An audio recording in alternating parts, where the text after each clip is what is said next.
Salve, salve pessoal, aqui quem fala é o Gregório. E no vídeo de hoje nós vamos falar um pouco mais sobre a microarquitetura Ampere da NVIDIA, tá? A gente tem alguns pontos principais que a gente vai destacar nesse vídeo, que é em relação aos Tensor Core de terceira geração. A gente vai falar de GPU em multi-instância, NVLink de terceira geração, espaço estrutural, e também sobre as memórias, tá? Então, a primeira coisa que a gente vai focar aqui são os Tensor Cores de terceira geração. Então a gente tem uma aceleração maior para cálculo de matrizes, melhoria nas operações gerais de multiplicação de matriz-matriz, né, o que é o GEMM, que para quem não sabe, GPUs são bem voltadas para cálculo de matrizes, né, multiplicação de matrizes. A gente tem o NVIDIA A100 com seus 108 Stream Multiprocessors, ou SM, a gente vai chamar de SM para facilitar, que aí inclui um total de 432 tensor cores, que oferece até 312 teraflops de desempenho. E em relação a FP16 e FP32, que são cálculos de ponto flutuante, né, float point de 16 bits e float point de 32 bits, né, em relação, a gente tem uma precisão mista, né.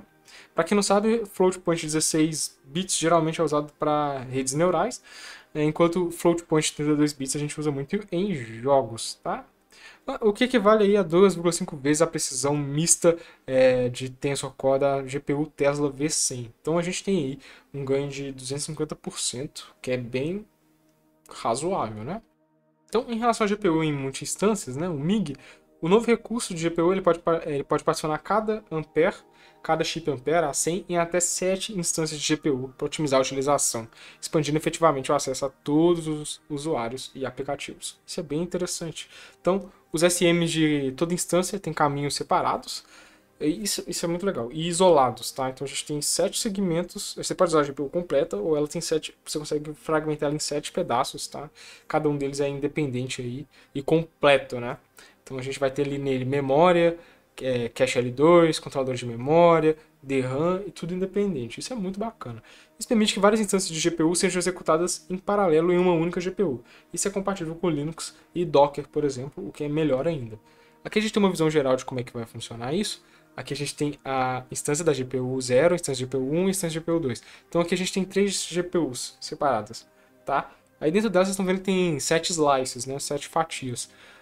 Só que você pode alocar do jeito que você quiser. Você não precisa usar 7 ou uma ou 7. Você pode usar 3 instâncias, tá vendo? Cada uma independente. Isso é muito bacana. Bom, a gente também tem uma coisa bem legal que saiu nessa geração, que é o NVLink de terceira geração. Então as GPUs Ampere, elas têm links NVLink e elas podem usar para acessar memórias de uma das outras, né, se elas estiverem no mesmo nível de largura de banda. E essa tecnologia aí, ela é bem melhor do que o PCI Express, né? Bom, e aí o novo NVLink tem uma taxa de dados de 50 gigabits por par de sinal, que dobra aí a taxa de 25,78 gigabits por segundo na Tesla V100. E o total de links NVLink aumentou para 12 no Ampere contra 6 no Tesla V100, resultando aí em espantosos 600 GB por segundo de largura de banda, enquanto o Volta apresentava 300 gigabytes por segundo. Tá? Aqui a gente tem um gráfico meio sacana da NVIDIA, mas é o seguinte, aqui a gente tem no PC a Pascal, e a Pascal tinha 100 GB por segundo. No V100, no Volta, a gente tem aí 300 gigabytes por segundo. Então, olha aqui comigo, da Pascal para a Volta a gente triplicou, certo? E nesse gráfico parece que teve um crescimento pequeno, porque olha só, em relação à segunda geração do Volta para Ampere, a gente dobrou apenas. Então a gente triplicou da Pascal para Volta e dobrou para Ampere. Claro que o aumento é tão grande quanto, na verdade está indo de forma até que exponencial, né? Só que a gente tem que ver a próxima geração para ver. Mas assim, teoricamente não era para ter, era para ter mais do que dobrado, né? Como era para ter ido aí para quase 1 TB por segundo, se a gente fosse seguir as mesmas proporções. Bom, aqui tem um vídeo bem legal que explica o funcionamento do NVLink. Pensa assim, a gente tem digamos assim, a gente tem um lugarzinho, tipo um clusterzinho de GPUs, e a gente tem 8 GPUs. Se elas tivessem que comunicar e fazer essa troca, a gente teria que ter esse barramento, tá vendo? Entre elas, para que todas elas conseguissem trocar informações uma entre as outras. Só que aí a gente resolve isso fazendo o seguinte, a gente faz um hub bem comprido, e ele tem um barramento ligando ele, e as GPUs vão direto nesse barramento. Então, esse barramento que vai no switch vai pedir uma informação de outra GPU, e a outra GPU vai enviar essa informação, e quem vai desviar o caminho dos dados é esse hub. Tá?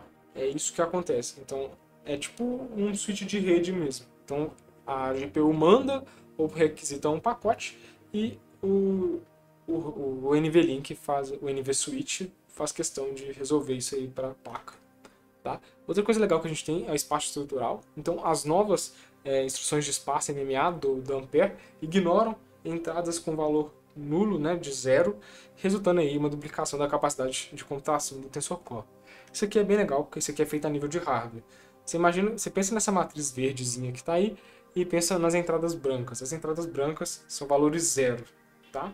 Então, é literalmente a nível de hardware, ignora onde tiver zero, e aí ele cria um índice, isso tudo a nível de hardware, e faz a multiplicação das matrizes. Tá? É claro que essa matriz aqui ela é minúscula, né? Mas a gente tem matrizes gigantescas. Então, pensa que isso aí, você vai fazer isso aí numa matriz bem grande e você vai ganhar muito desempenho. Isso é legal, principalmente porque isso aqui parece muito coisa de software, né?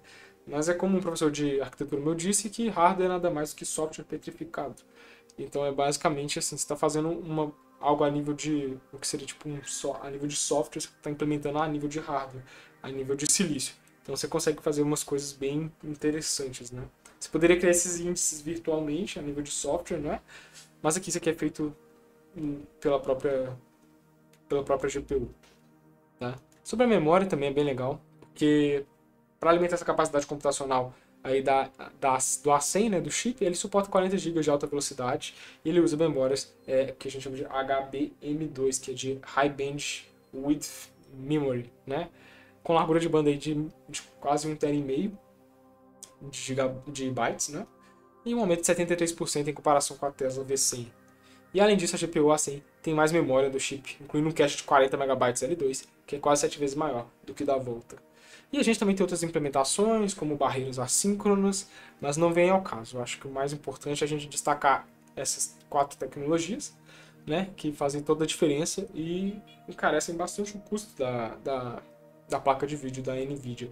E é claro que assim, eu quero lembrar que esse mesmo chip ele vai nas RTX de gaming, ele vai nas quadro, ele vai nas placas para mineração. Então assim, todos implementam essas tecnologias, o que é bem interessante, porque talvez tenha coisa aqui que não seja muito usada, a gente não vai ver sendo usada, mas tem, né? Então você consegue ter uma grande capacidade computacional aí com sua placa de vídeo no seu PC doméstico, né? Então a gente vai vendo a evolução que vai chegando o hardware, né? Principalmente o hardware doméstico, a gente vai chegando em altas capacidades computacionais.